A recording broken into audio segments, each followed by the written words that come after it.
Hi everyone, this is Anna of Anna and G and the Quilt Roadies. We are about to head out in a few days on our road trip, our extended road trip through the Southwest.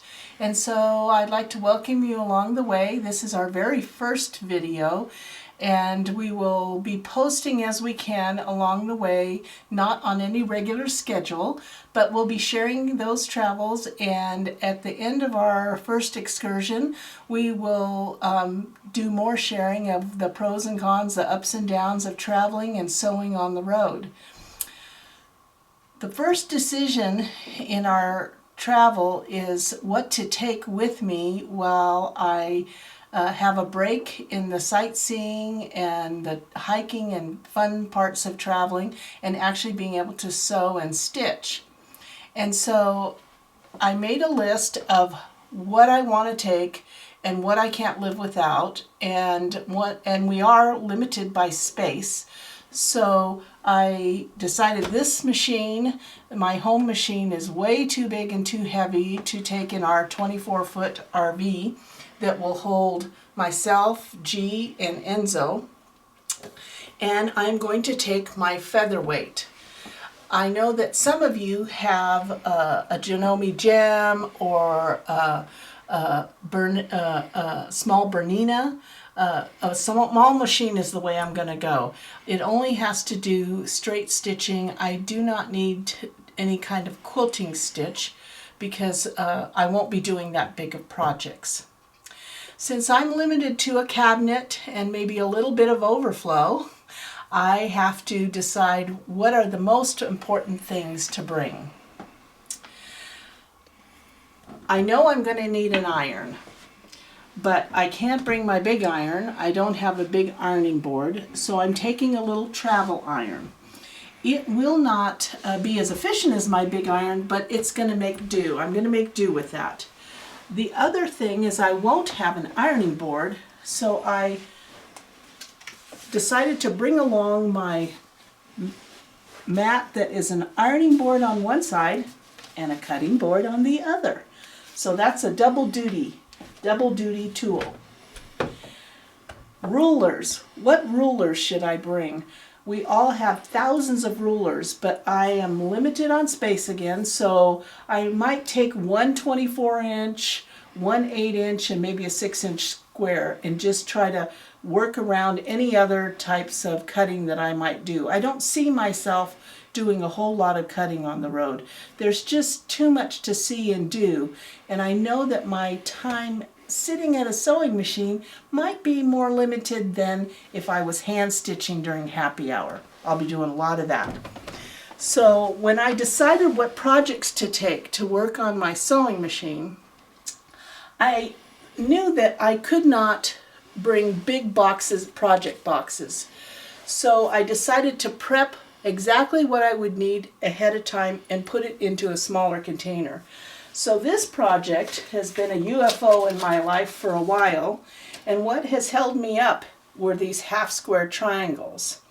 Well, I got a little lesson on how to use the triangle paper, and so I have cut out the triangle paper and the roll of fabric that I need to do that project. And this is the type of project I want to do on the road. It's repetitive, somewhat boring, brainless, and by the time I get back home, I'll have all my half-square triangles done, and then I'll be able to finish the project. My other UFO that I really want to get done is this Designer Mystery from 2015 Fat Quarter Shop. Now, I got way behind, as many of us do, on our block of the months, and so I've only accomplished 3 of them since I started, and I have all of these to do. I didn't have room to take this big bucket, nor did I need to, because I won't need the backing fabric on the road, nor the border fabric, so I need to get these blocks done. What I decided to do was I took one individual block and I did all the cutting. I labeled each piece with a little dot so that I would know which dots, which pieces went to which ones.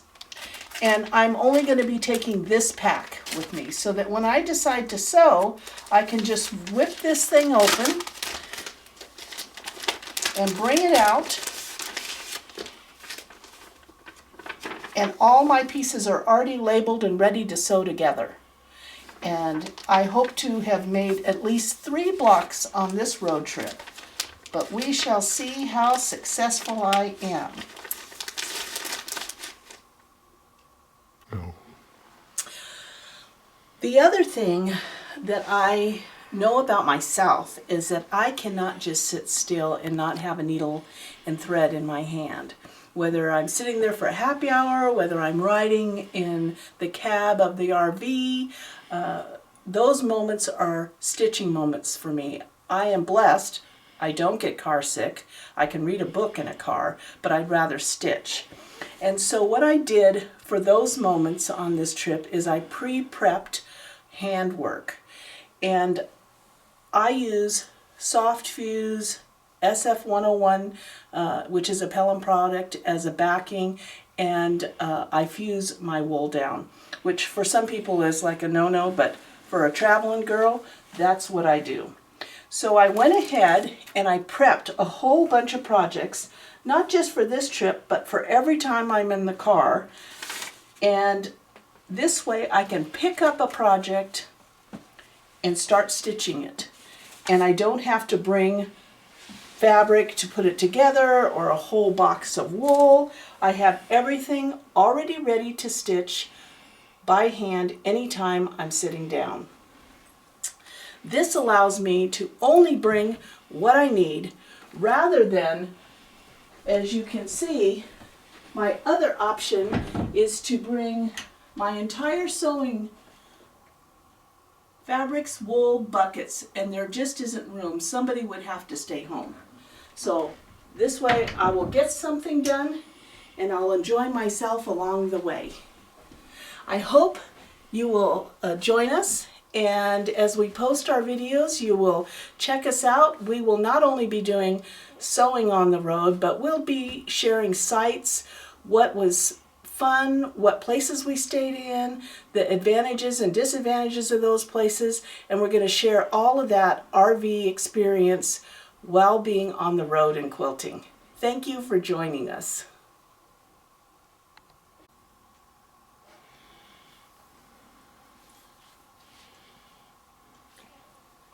Hi, just wrapping up here.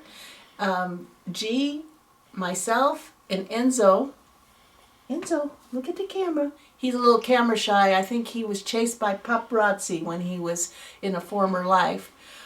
But I will be posting on the woolymammothblogspot.com and some photos on Instagram and Facebook, which you can link through from the blog. And those are other options to keep in touch with us while we're on the road, besides this YouTube channel that we're setting up. Eventually we'll have a subscription tab on the YouTube video, but for now we're just starting off and learning our rope about how to actually publish this video. I know how to stitch, but not how to do the techie stuff. See you later. Enzo, say goodbye. Say goodbye.